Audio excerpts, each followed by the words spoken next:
Hello, everyone. Welcome to the 2021 Virtual Spring Nature Festival, sponsored by the Friends of Ottawa National Wildlife Refuge. I'm Tom Romito and your host for this program.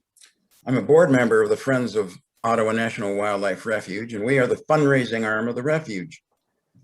We are a 501c3 nonprofit organization established in 1997 to support Ohio's only national wildlife refuge complex with youth development, public use projects, and most recently, land acquisition and restoration.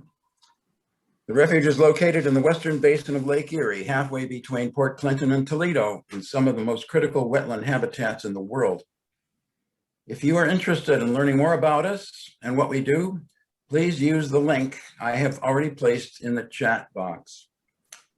This link will point you in the right direction to become a member, to volunteer, to make a tax-deductible donation to support our work, or to shop our online nature store, and that's the website that I'm referring to. So today we're joined by Rebecca Lewis, and she is a staff member of the Ottawa National Wildlife Refuge. She's been there many, many years. She knows the refuge like the back of her hand, and she has been on a team that has created an outreach program to the Toledo metropolitan area to bring thousands and thousands of young people to the refuge to connect with nature. So before we begin, I ask that you stay muted to minimize background noise for our presenter. And please type any questions in the chat box as you go. And we will have time for them as the program goes on and at the end of the program. I will now turn over the program to Rebecca Lewis to get started. Rebecca, you're on. Thank you very much, Tom. Welcome everybody who's here. I'm telling you right now, we're starting at the very basics. Like you're thinking about visiting the refuge and haven't been here before. So if you've been here, you've been confused by something, which I can almost guarantee is true.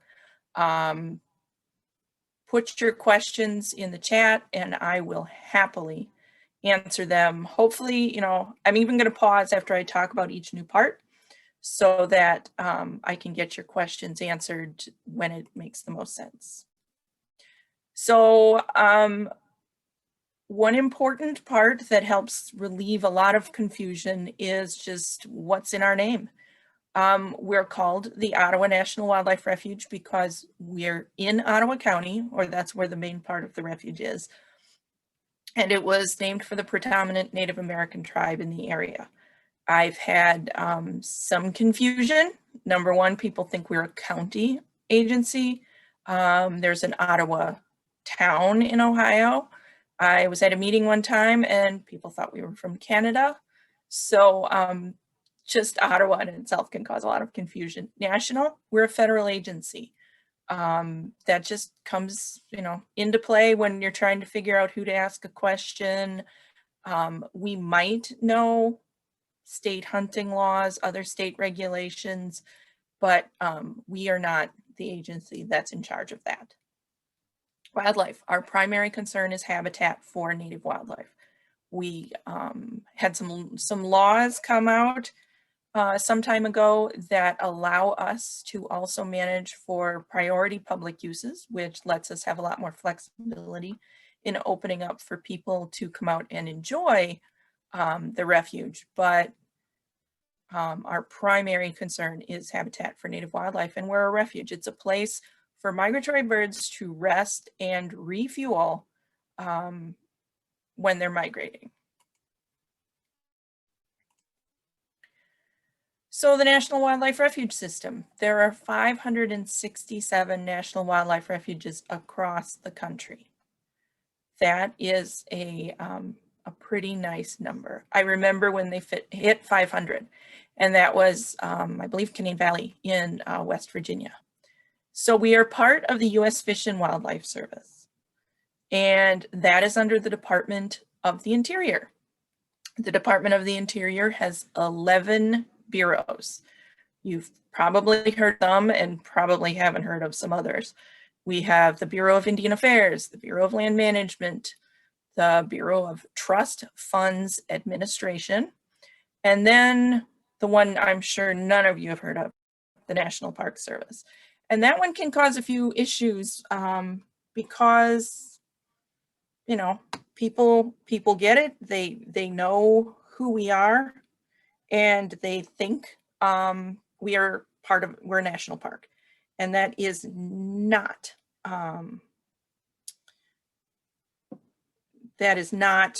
the case. We are not a national park. National parks do protect natural areas, but they are set up for people. People is a priority of the National Park Service. People are a priority on the refuge when it's compatible with the wildlife habitat. I hope that made sense. So who we are versus who we are not. We are not the DNR, the Department of Natural Resources. They are a state agency. We are not the Division of Wildlife. We are not a wildlife rehabilitation location. And we get a lot of phone calls, and sometimes people are just trying to figure out who in the world they can call. So we cannot take injured wildlife. We do not have that training. That is some amazing, you know, specialized training that people need to take care of wildlife. So we are always happy to share the local wildlife rehab names and numbers with people. Again, not a park. We are not Crane Creek State Park. Crane Creek State Park doesn't even exist anymore. It was turned over to the Division of Wildlife and is now part of McGee Marsh. But that's a pretty common problem. People come looking for that park, and it's just not there.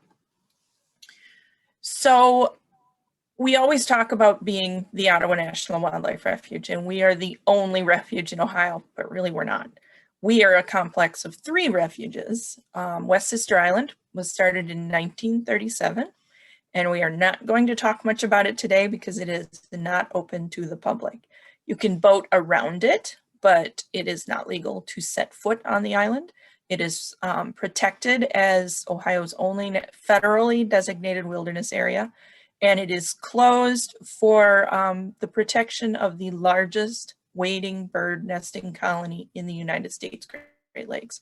So it's a pretty amazing thing that it's out there, but we pretty much let it stay out there and take care of itself. So Ottawa was started in 1961, and it has the majority of the open areas. Most of the places that visitors can go to are part of the Ottawa National Wildlife Refuge. And then we have the Cedar Point National Wildlife Refuge. It was donated to the refuge system in 1964, and a small area of that refuge is open May through August. And then there's all these other spots. We have been very lucky to have laws passed that allow us to add additional property to the refuge. We open the ones that we can. They're scattered all along here. They're south of Oak Harbor, south of the Portage River, scattered between here and the river. They all have names, and we try to remember what those names are. We've added so many that it does get a little bit confusing, even for us, as we try to keep up with all of the changes that are coming. One of our newest is the Nels Memorial Preserve. We don't actually own that one. It's owned by the Black Swamp Conservancy, but they are not people managers, and that's going to be open to the public. So there's an agreement between the Black Swamp Conservancy and the refuge, and we're going to put some facilities in there. Probably we're working on a kayak launch, a little trail, some wetland restoration. It's going to be pretty amazing. And then another agreement is the Lakeshore Preserve Unit. It's by the Little Lighthouse in Port Clinton. It's we're more in charge of the natural part of that, the pond that always grew Phragmites, and they've tried very, very hard to take care of that. So that's what that one's all about. Whoops. Oh, sorry. Forgot I had a bigger version. I was like, why didn't I make this so small? I didn't. So there's a bigger map, and one thing I can't do in Zoom, I have to stop sharing my screen and then go to another program. So if we have questions at the end, I believe I scheduled in enough time, we can pull these maps back up and talk about them, and I can blow things up and answer specific questions about some of these small units. So the Cedar Point National Wildlife Refuge, 2,500 acres. It was a hunt club, and the only area that's open to the public is this little piece right here, and that is May through September. And you enter off Yondota Road. There will be a curve in the road and some signs that say absolutely do not go up this road. That's because it's the City of Toledo pumping station for Toledo's drinking water. And then there's a road that goes straight into the National Wildlife Refuge, and there's a small parking lot. And we expanded it to include May because number one, we know that's a little bit better time for catfish and some of the other things that are in this pond, which is where most of the fishing happens. You can also fish in this one on the south side of this road. But we know also that the parking lot is an outstanding place for birding in the spring. When in a normal year, we have bird tours of Cedar Point and we take people out on the bus, and this is always the first stop and it rarely disappoints. These trees will have warblers and all kinds of other songbirds. They'll be in the shrubs. Over on this side of the parking lot, there's always a lot going on. So we wanted to give people that access. It is a very small parking lot, maybe 10 cars. There is also a small access for non-motorized craft. So it's a lot of fun to put a kayak in there and paddle the length and go out into the bigger pool. You can kayak without fishing. There's not a requirement that you fish there. But because it used to be the only use that was approved for there, it's still called the Cedar Point Fishing Access. And you're going to catch on to that a little bit as we move through here, that sometimes names just stick, and it's hard to make the change even for us. So we apologize in advance for that.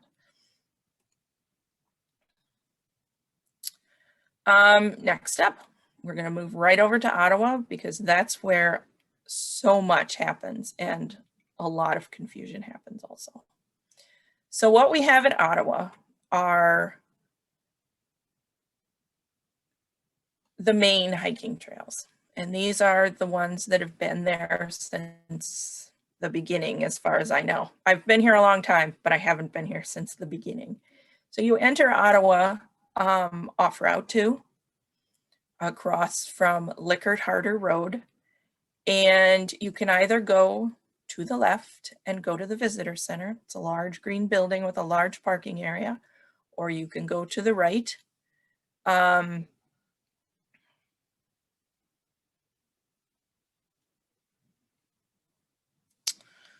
Someone said there is, I know what the bar is you're talking about, and I don't know. Whoops.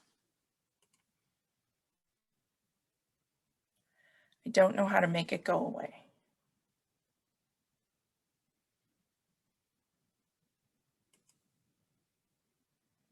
Yikes. It's part of the Zoom controls and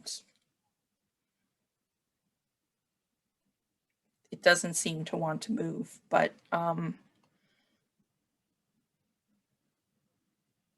there's nothing at the top that should be a concern. I'll tell you if it's up there, if anything's up there.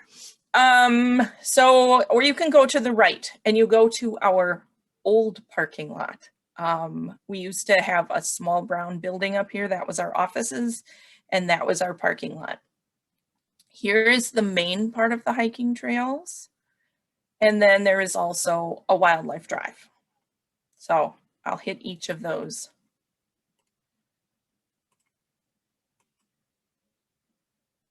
spots. One of the reasons for some big confusion on who is who and where you are and whose property you're on is we are mushed between, go back to this one, McGee Marsh to the east, Metzger Marsh is up to the west, the northwest corner, and actually Metzger Marsh is Division of Wildlife and Refuge. And when you're going in the road at McGee, what you're looking at for the first quarter mile or so on either side is Refuge. If you go to BSBO and you hike the trail behind their office, or even if you're looking out the wildlife window, you're looking at the Refuge. And then you take that first curve and the right side is Refuge, the left side is McGee. And it's not till you take that second curve after the bird center that you're actually fully and completely on McGee. Sometimes we have to look at the map to know who's who. So you'll pull into the Refuge at our lovely sign. Normally, the best place to get your information is the visitor center. That is not open. We might be opening it in June. I'm making no promises on that. Our guidance is coming down from our regional office, and they are being very careful about exposure of employees to COVID-19. So they are being very cautious. Rebecca, may I interject a question or two?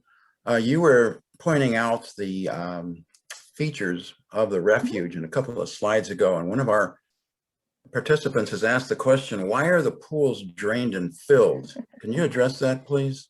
I can. Just 1 minute, and I have a slide. Oh, Whoops. good. I have a slide with pools, and I'll fit it right in there. Okay. Yeah, that's a good question. It's an excellent question. So normally that would be your best bet, but we're not open. And so you can get information at the kiosks at all of the entrances, or I put some information in the chat, and there are phone numbers. There's a couple emails. There's my personal email. There's the General Refuge email. We have a Facebook page, and you can send a message there. There's also, we've added Text a Ranger, a phone number that you can send a text to. And if it's a complicated question, we can call you back. The only reason we went with text is anybody of our staff can sign into it on their computer. So we went with that route rather than it going to one individual's phone. You can call our office, but we have had many issues with our phone lines. They were down most of last week, and that is not an uncommon occurrence. So we don't want that to be our only contact for people to ask questions. And I know you can ask a question on social media and you're likely to get 5 different answers. And we really prefer that the answer come from us, because then you know it's right. And I often answer questions when I see them out floating around in the social media world. And if you don't know, I'm Rebecca Lewis, who works at the Refuge. You don't know me from anybody. So are you going to take the person who answers a lot of questions answer? Are you going to take the person who you know personally? And we don't have the option of joining groups from and answering as the Refuge. So it gets a little weird sometimes. I had multiple calls this winter from people looking for the drive schedule for the wildlife drive, and they were angry because our website had a schedule from last year, but our website didn't. So I just did a search, Ottawa Refuge Wildlife Drive, and I found one from someone else. They had posted it, and it was not live on their website, but when you searched, it was still out in the internet world. So you would find that old schedule and it appeared like it was up. And so what is open when? The main hiking trails are open every day except deer gun season and occasional maintenance, and we really try to limit closings for maintenance. If we have to do some work, we try to close half, but sometimes it just needs to be done. We open seasonal hiking trails, and those are open April 15th through September 30th, and I'll show you on the map where those are. The Wildlife Drive is open on a schedule that seriously makes no sense. But you know how I said earlier, sometimes things start and then you add on and you add on and things just don't change. So the Wildlife Drive used to be open one day a year, International Migratory Bird Day, and that started in the 90s. And then it was so busy, it went to a weekend. And then we added the fall for National Wildlife Refuge Week. And then we added a little more, and then we added a little more. And the reason it is the schedule it is we would like it to be open the third weekend of every month. But we keep it closed in October and November because that is our peak waterfowl migration. And we like to give those birds a chance to rest and not drive cars through the center of the refuge if we can. So our compensation was to add in every weekend during the summer. And during peak migration, we added some extra weekends, and then we filled it in during the week. And then we had, when the bird festival started, so many people were coming during that week that we added an extra week because people were coming the next week to avoid the crowds of the festival. So it's kind of like a house that you add on and add on and add on, and it becomes such an ugly mess that it just doesn't make any sense anymore. But that's what it is. And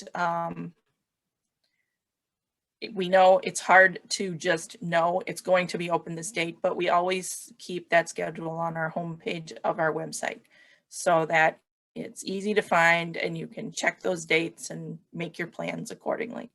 It also gets closed sometimes in the winter.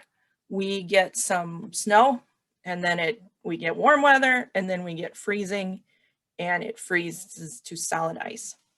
And we just cannot have people driving next to those deep ditches with solid ice on the roads. So we have to close for those.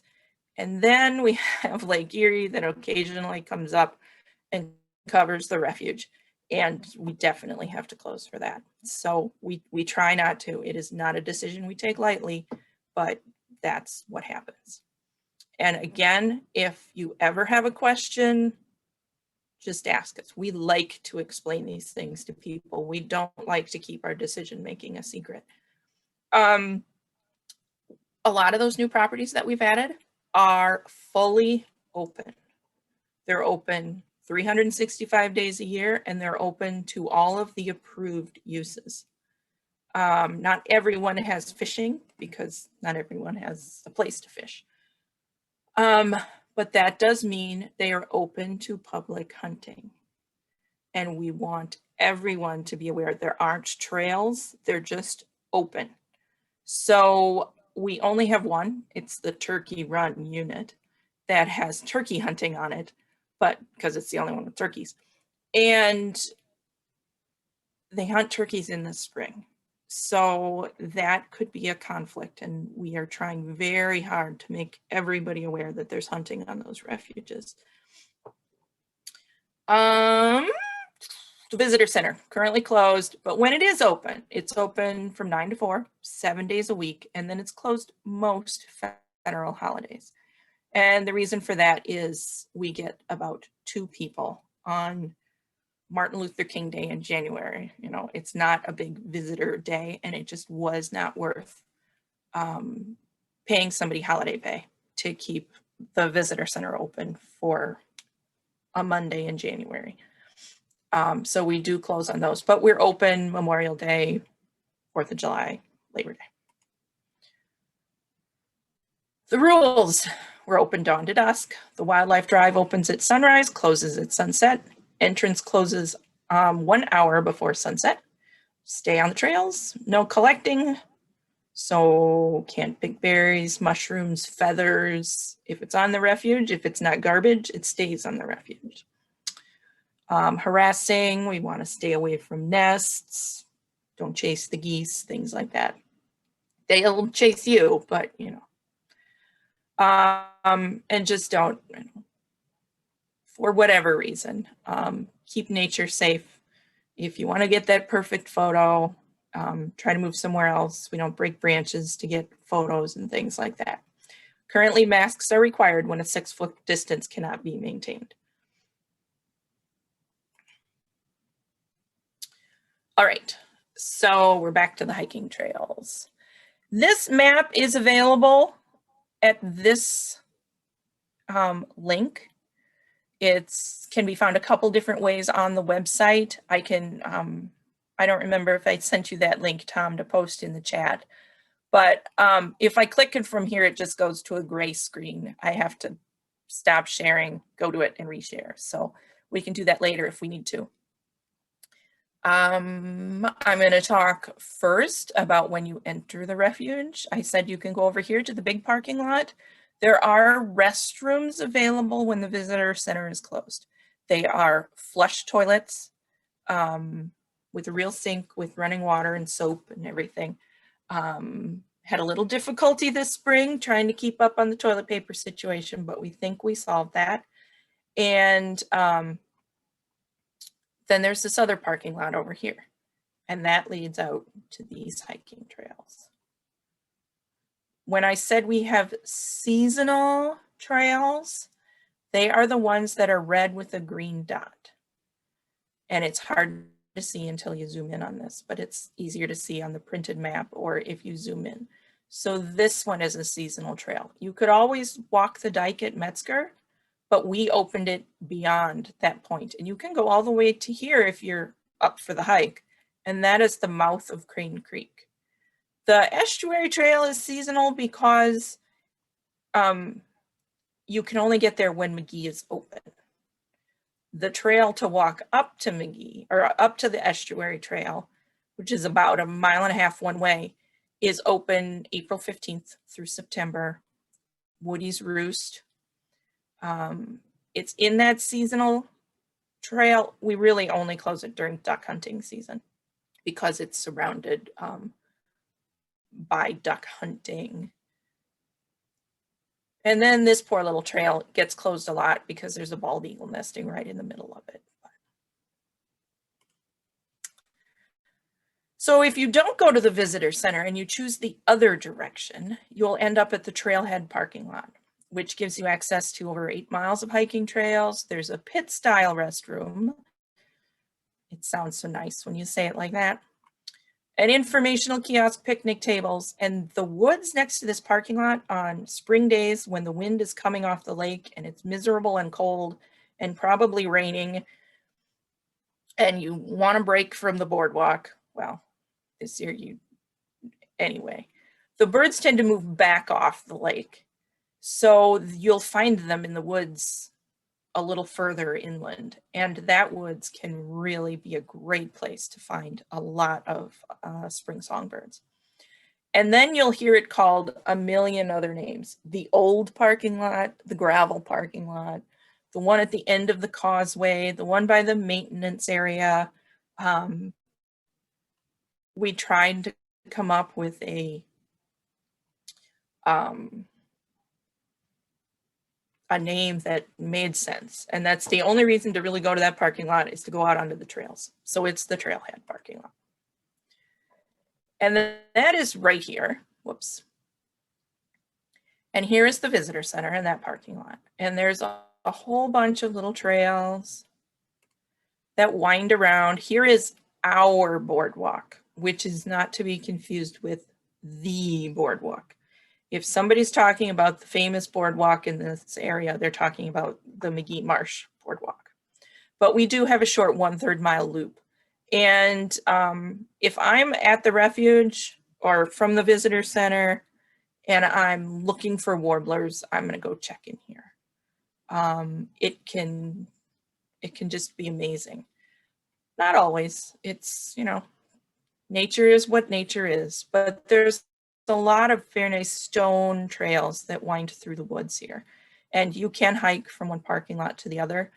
If you want to leave from this parking lot and go out onto the bigger trails, you can take the boardwalk and go through the woods and over. You can walk down the entrance to the wildlife drive, or you can go to this parking lot. And just head out from there.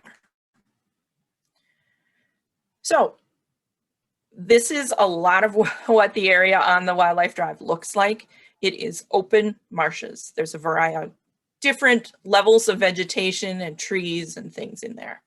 So why do we drain them and reflood them? We have two different types of management for our wetlands on the refuge. One is a pool. It's deeper. It has water left in it, sometimes 10, 15 years before we need to drain it down for either maintenance or vegetation management. The others are moist soil units. And moist soil management, you are continually setting back succession. In a pool, if nothing was done to it at all the vegetation decomposes in the winter, regrows, slowly that creates more soil, and it's going to stop being a wetland eventually and will grow into a forest. And we don't want that. So we keep setting that back so that the seeds in the bottom, we drain it, the mud is exposed, the seeds in the bottom are exposed to sunlight and air, and they grow. And they are those early successional plants, the weeds that produce a million seeds and we can't get rid of them. Except when you're talking about feeding a duck, a weed is a great thing. So smartweed is the best example. It sprouts, it grows, it produces a ton of seeds, and when we reflood that wetland, those seeds are right at water level and the ducks can just gobble them up. The old school management was to plant corn in wetlands and then flood the corn, which the ducks love and it draws a lot of birds in, but scientists learned that the duck will burn as many calories trying to get the corn down off the corn stalk as they gain from it. So we're not building up that energy for them to continue their migration. So the swans with the red heads, and we don't even have a good one in this photo. It's simply died. It's stained from the water. We have a lot of tannins, rotting vegetation. If you've ever done tea dyeing, where you dye cloth with tea, it's basically the same thing. That vegetation has created coloration in the water. The birds are constantly putting their heads in the water, and they can preen the rest of their feathers and clean them up, but they can't preen their neck and head. So it stains. And you'll see it on the geese. Sometimes that white patch on their cheek is stained a little bit, but we can't see the rest of the feathers because they're black on a goose head. So the ones that we see it on the most will be the swans. The estuary trail. So here is the park road at McGee. And you drive in, here's the pot, and here's the boardwalk. And you can walk from the west end of the parking lot out onto the beach, take a left, and then cut back to the left up this trail or continue down the beach. You can make a loop. This is a dike here and along here. So I'm not a big fan of walking on sand, so I tend to do an out and back, but you can't loop. And the reason we opened the estuary trail is we were out looking at the location with some people, and there's nothing different between here and here. The birds don't know whether they're on the state property or the refuge. And this is just as birdy as over here. And so we opened up an area where people can go to see the birds. It's wider, there's not as much restriction. Clearly you're walking on the beach, so it is not accessible to wheelchairs and anyone who has difficulty walking. But it's quite birdy. And as you can see in this picture, sometimes it gets pretty crowded. I suspect there was a Kirtland's warbler involved in this picture. But it can still be a little busy. So that's why we're still recommending people do keep masks with them in case they get into a rare bird event. But it's an area, especially with this year, where you can step away from the more crowded areas and go birding. And it was a pretty terrific idea that this friend of mine gave to us, and I was really pleased that our current manager is so open to providing more experiences for Rebecca, people. may He I? loves to shoot. Rebecca, may I Yes, inject another question? One of our absolutely. participants has expressed interest in other places to bird beside McGree Boardwalk, which of course is, Mhm. well, I'm not sure if it's completely closed or not, but it's not in the It's, yeah, a it's not, reservation issue. yeah, it's not in the condition that Mhm. it has been in the past. So I want to point out that one of our participants named Ken Ostermiller has put a link in the chat box for several of the locations in the area. And it's the link to the biggest week in American birding. So check that out and they'll show you where some of the other places are. And just as an aside, Ken Ostermiller is going to be our presenter tomorrow night. And he's going to talk about e-birding. So anybody who's interested in that or wants to be should tune in for that. Thanks, Rebecca. You're welcome. Yes, if you want hints on places to go birding, Ken's page is outstanding. You know, if you want to know what is seen typically the first week of April from the Stangy Road observation deck, you can find out because it's all linked to eBird and it's amazing. So I think the Friends group links to that. We have some difficulties linking to outside pages from our website. So they don't have the same limitations that we do. And if you want little tidbits on locations, there's also the Lake Erie Birding Trail. The website is amazing. There's a book too, but the website can have more information than the book does. So this will be open this spring. If if you didn't want to or didn't get a pass to get on the boardwalk for your 2-hour allotment, these trails are open. What else can I say? You can walk this trail, but again, if you walk down here, you got to walk back. So be prepared. Rebecca, one more question that is pertinent. Uh-huh. One of our participants said visited NWR a couple of weeks ago and most of the roads were closed. Is that a timing issue? And maybe you've already covered some of that. I don't know. 2 weeks ago, the Wildlife Drive would not have been open, so it would have been just the hiking trails that were open then. Does that answer the question, or I can well, talk a little more probably in detail? if the participant wants to pursue that, they can. He or she will add another shot comment. Yeah, yeah. The Wildlife Drive is only opened on scheduled days, and that schedule can be found on our homepage of our website. So on the west end of the refuge, we have the Grimm Prairie and Stangy Prairies.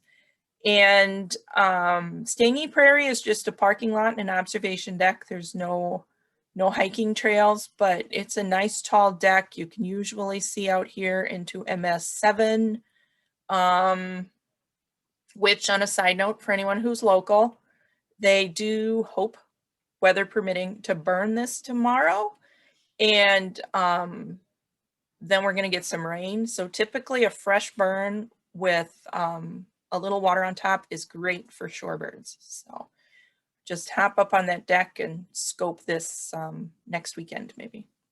And then there's the Grimm Prairie, and it is a loop path mowed through prairie grasses. If you want to find Henslow's sparrows this spring, I would check out this corner right here. It's the most common place that we find them and other prairie birds. Weirdly, I don't think we hardly ever see a meadowlark, but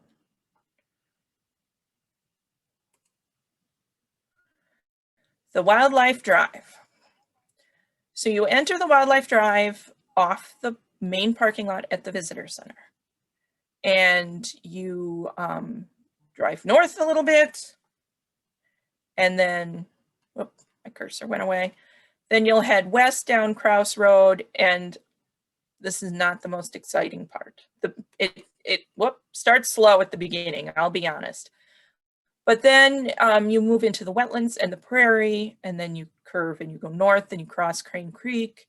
You head back east, and here, as Paul mentioned in the comments, there's 2 different hotspots if you're an eBirder, because you're in Ottawa County for the first half and you're in Lucas County for the second half. So you'll go down here, up, and then out Wheeler Road. We've added 3 seasonal loops to the Wildlife Drive.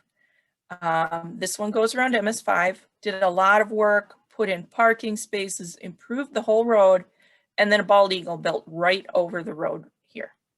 And then we had really high water, and it took out some of the road at the back. Now this year, we had a water control structure right here completely fail, and we no longer could hold the water that we wanted to in there. So we, it hasn't been open in a while, and it's definitely not going to be this year, but it is getting improved, and we're very excited about the improvement and getting back to be able to manage that water.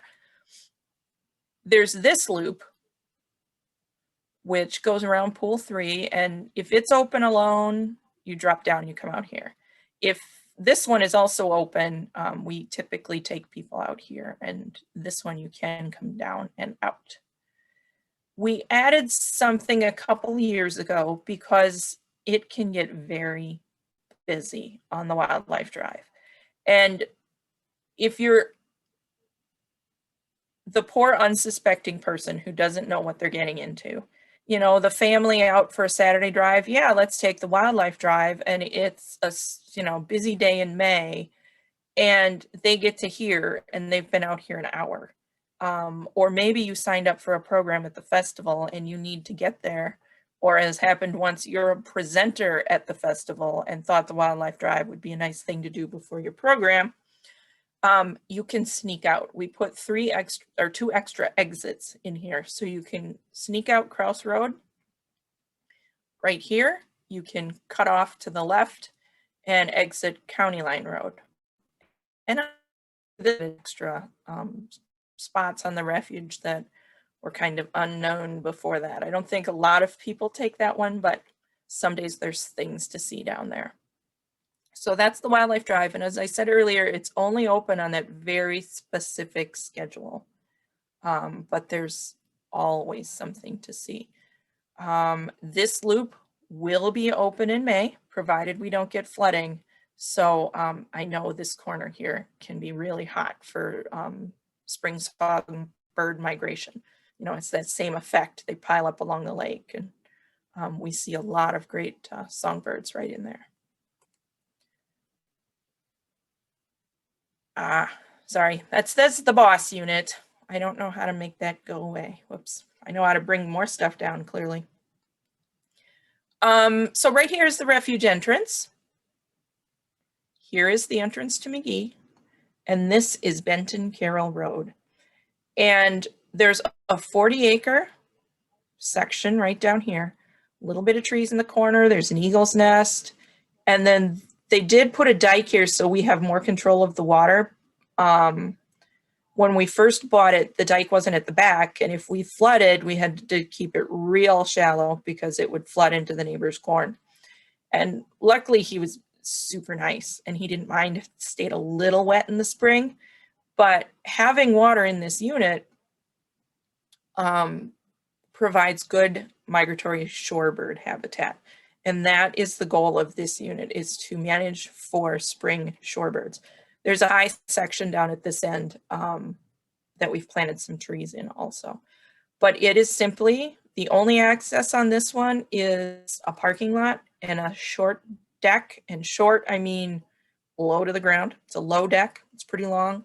Because it's so flat out here, you really don't need a lot of lift to see what's out in this unit.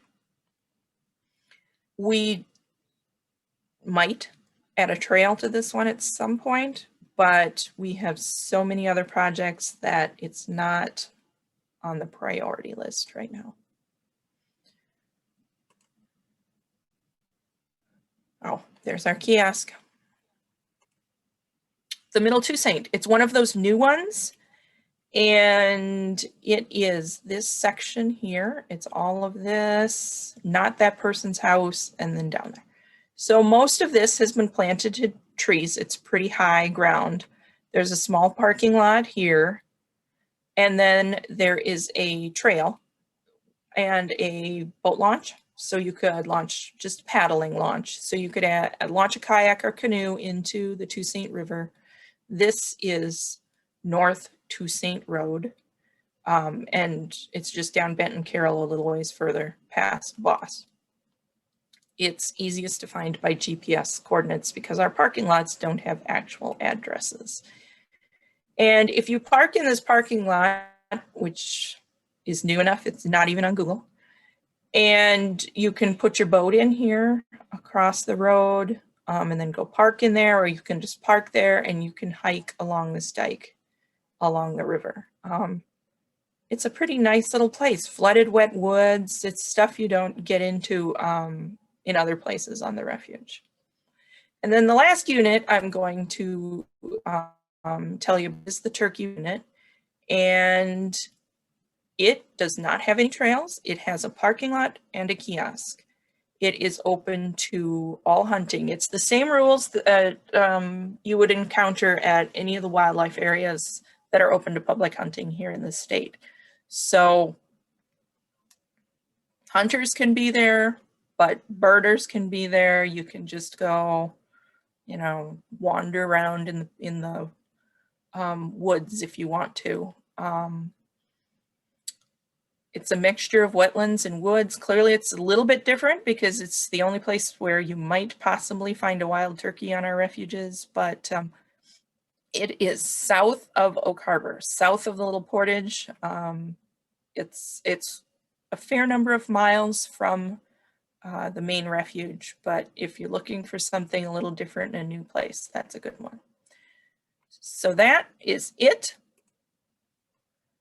for that, but please. Okay, Rebecca, I do have a question. Yes. One of our participants just said, I'm very interested in beavers and otters. Any advice on finding them? That's funny. Don't go out with refuge staff because we never get to see them.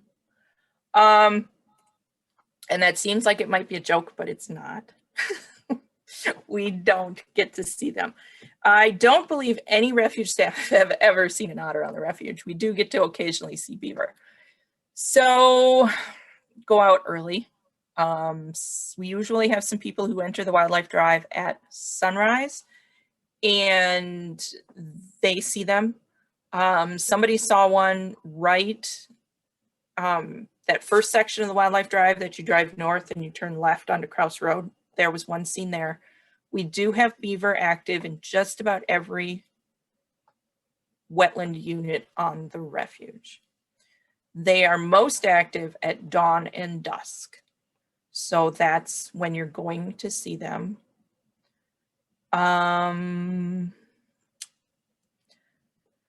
Otter.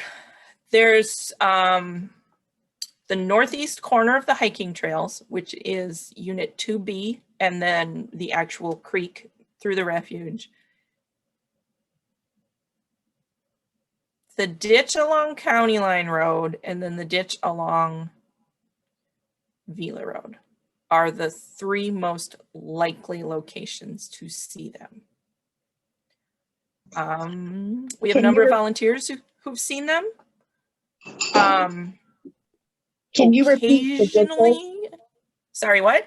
Can you repeat the names of the ditches? Sure. Vila Road, V-E-L-E-R. County Line Road. And then Unit 2B and Crane Creek. A few visitors have seen them, but not many.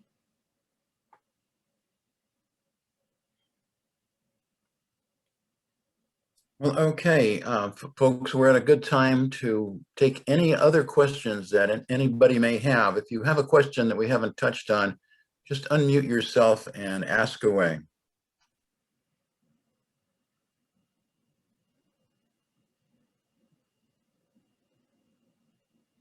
Okay, Rebecca, while we're waiting for somebody to do that, I have a question. Mhm. And as a board member, and when I describe the refuge to people, I always say that the importance of the refuge is that the wetlands there and in the Western Basin act as filters for agricultural runoff that runs into the lake. Can you expand on that concept at all, like how that actually happens? Absolutely. Oh, good. We have put in control structures that allow water to be diverted from drainage ditches. There's one on one of our smaller units over along the Portage River. And there's one up at Cedar Point that directly take water from drainage ditches that are draining agricultural land and also some housing areas and puts it into the wetland. And that sounds counterintuitive because, you know, it seems like we're taking this beautiful, healthy wetland and dumping the gunk that's coming off fields into it. But the wetlands are filled with plants and they can handle that load of nutrients and the fertilizers and everything and filter it out. And then it goes out into either the lake or on the refuge. It's Crane Creek, we have one, and or back into the river. And when we do that, we also put in a fish passage structure so that the fish from the larger body of water can come in, lay eggs in the wetland, and then those young fish have a better chance of surviving where there's all the plants and the shelter in the wetland. Well, thank you, Rebecca. That's very illuminating and answers a question that I've always had. Does anyone else have a question they would like to ask out loud? Just mute yourself and ask.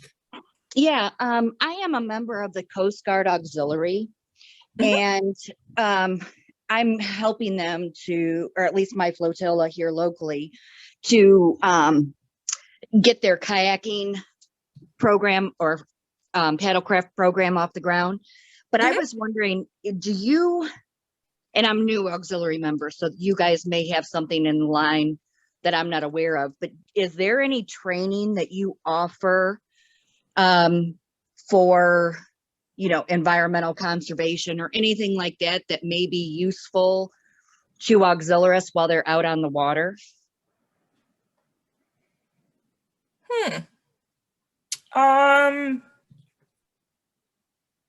We probably can.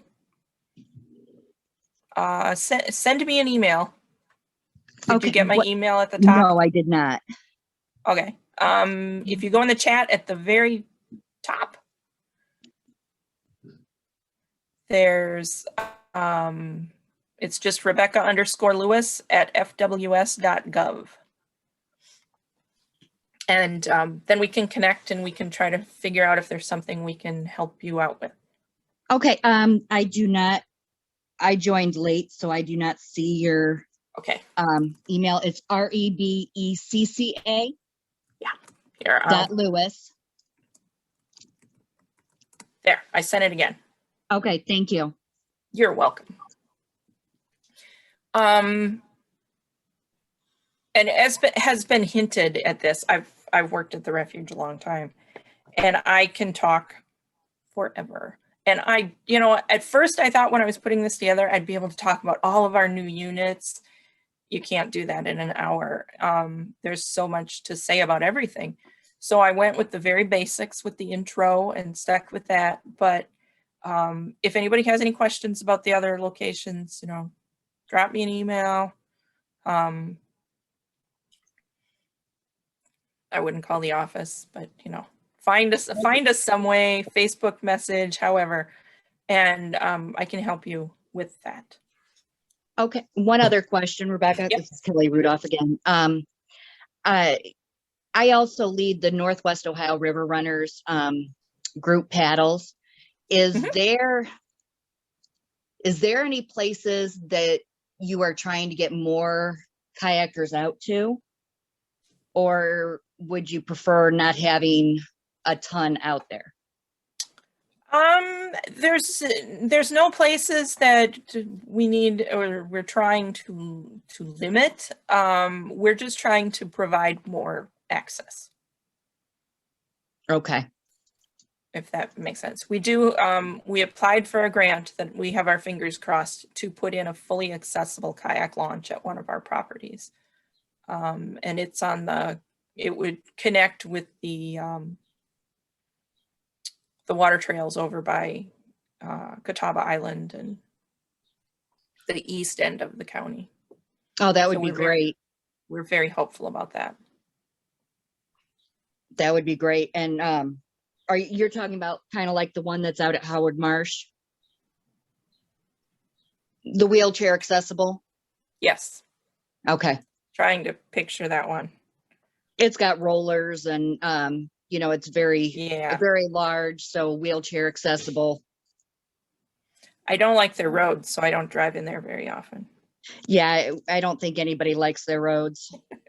I heard that it's getting paved, so that was very exciting news. That'll be nice.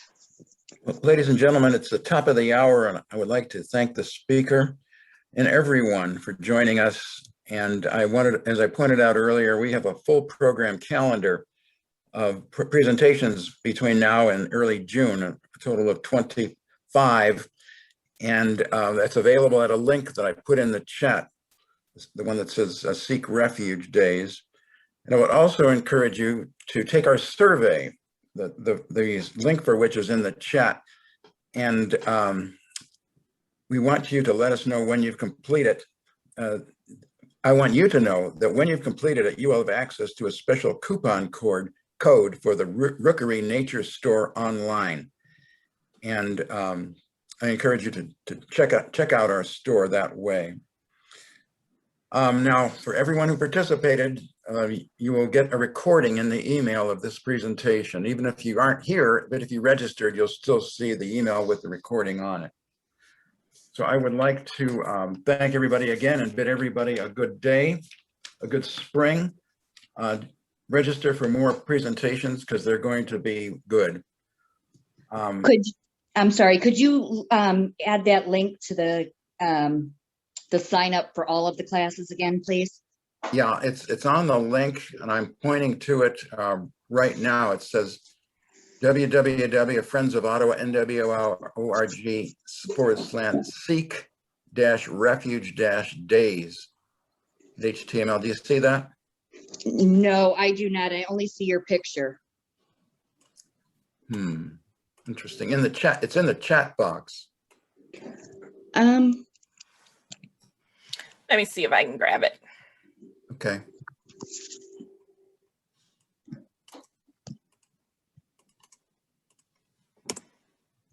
There we go. Okay. Well, very good. And I just want to add that the refuge couldn't do half of what we do with these public facilities without the Friends group.